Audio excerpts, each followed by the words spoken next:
Mercato du jour, aujourd'hui, c'est parti. On commence par l'Italie. Milan négocie pour prolonger le contrat de Giroud. Encore décisif mercredi soir lors de la réception de Salzbourg, 4-0, avec 2 buts pour autant de passes décisives, Olivier Giroud effectue un très bon début de saison avec l'AC Milan, note de la rédaction, 8 buts et 4 passes décisives toutes compétitions confondues. Selon les informations du journaliste Fabrizio Romano, le club lombard négocie pour prolonger l'attaquant international français. Sous contrat jusqu'en juin 2023 avec le champion d'Italie en titre, l'ancien joueur de Chelsea ne serait pas contre l'idée de poursuivre l'aventure avec les Rouges et Noirs. Notre avis, la mayonnaise a très bien pris entre les deux parties. Il n'y a donc aucune raison pour que la belle idylle ne se poursuive pas. Manchester City veut blinder Lewis.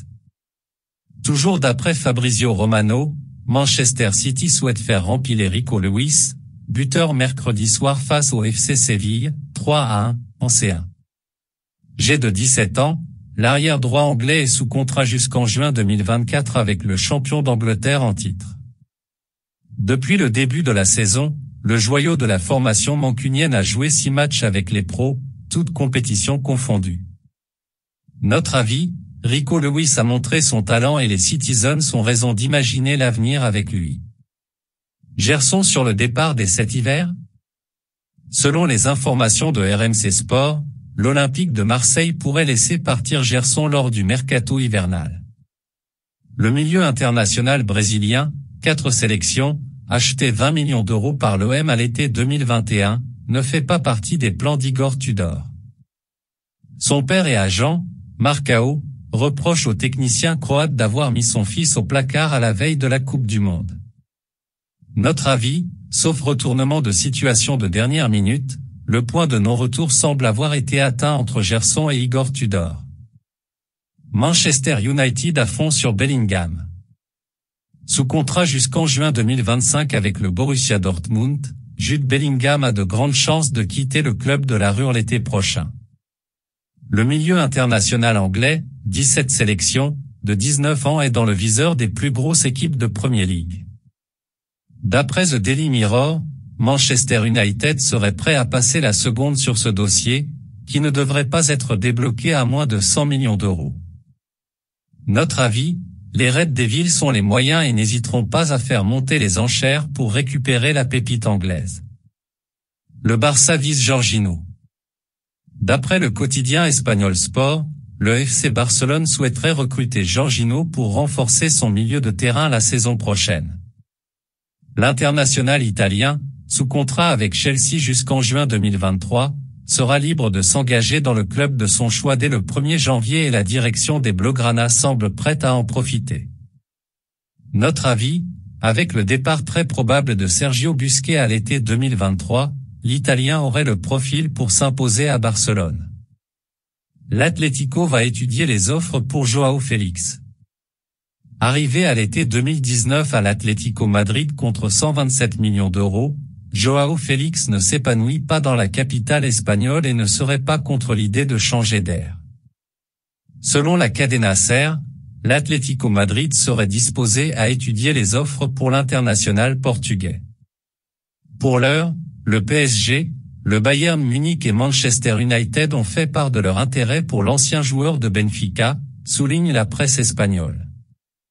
Notre avis, Joao Félix n'entre plus totalement dans les plans de Diego Simeone et un départ dès cet hiver ne serait pas à exclure.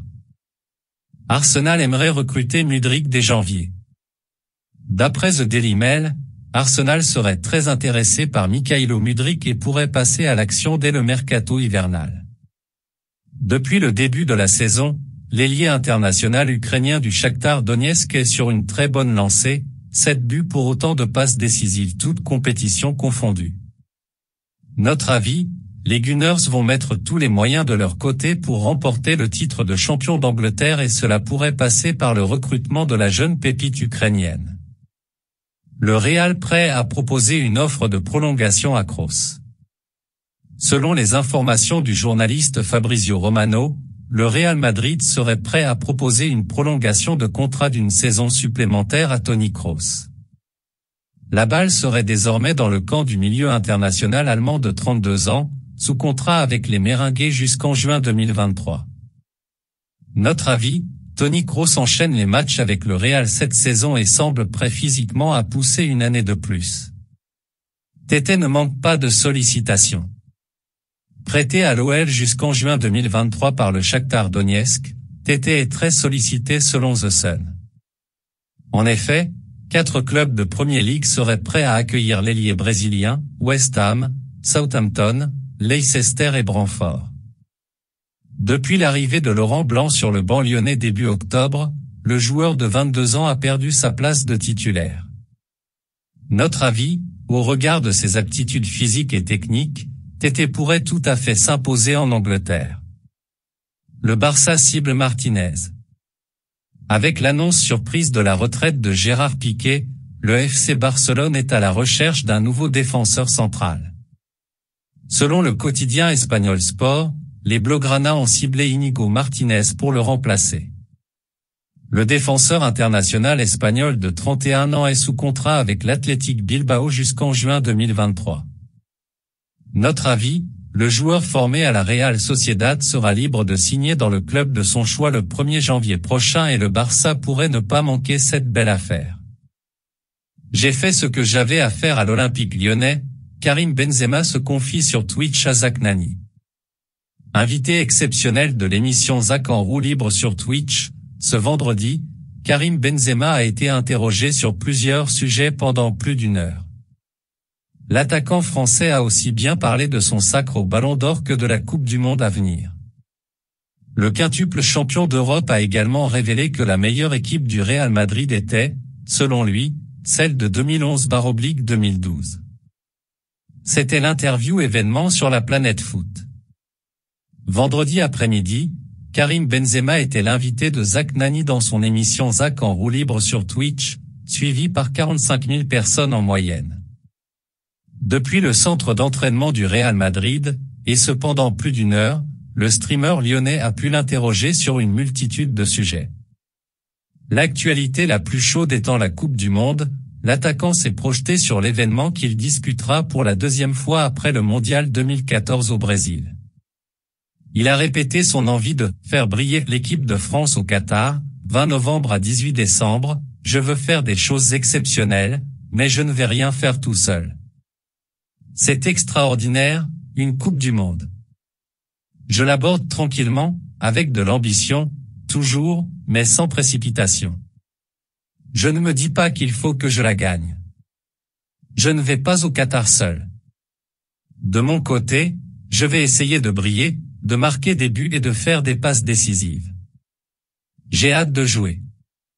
La Panenka contre Manchester City? J'y pensais depuis un moment. Benzema sera l'un des fers de lance de la sélection tricolore. Les yeux du monde entier seront particulièrement braqués sur le récent Ballon d'Or 2022, auteur d'une année incroyable, 50 buts, 16 passes décisives. Durant la cérémonie au théâtre du Châtelet, il avait présenté sa récompense comme celle du peuple. Questionné par Zak Nani, le joueur du Real Madrid a répondu « Le peuple ». Cela désigne mon parcours, pour les jeunes, pour ma famille et mes fans. Parce que je sais qu'ils me soutiennent dans les mauvais moments. Quand ça ne va pas pour moi, ça ne va pas pour eux. Quand j'ai gagné, ils ont gagné aussi. Des mauvais moments, il en a rarement vécu au cours du dernier exercice. Sous son impulsion et ses 10 buts en phase finale, le Real Madrid a décroché la 14e Ligue des Champions de son histoire.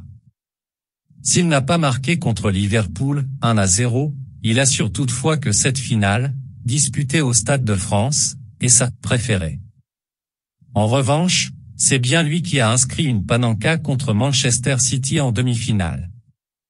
Je regarde le score et le temps. J'avais dans l'idée de faire ce geste depuis un moment, mais j'attendais un gros match comme Zizou en finale de Coupe du Monde.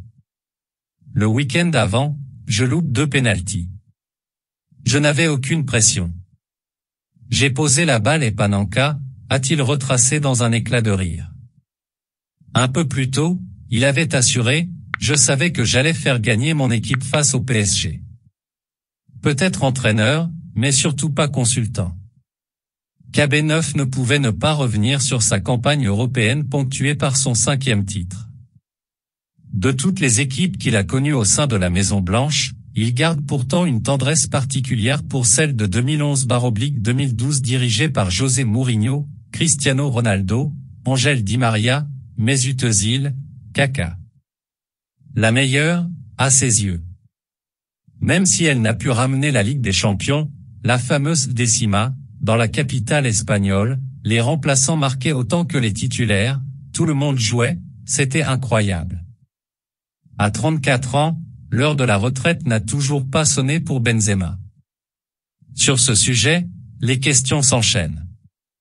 Un retour à l'Olympique Lyonnais, son club formateur. J'ai laissé une belle image à Lyon, il faut que cela reste comme ça. Tu ne peux pas partir, revenir. J'ai fait ce que j'avais à faire. Lyon reste mon club de cœur. Si je peux revenir y travailler un jour, je le ferai.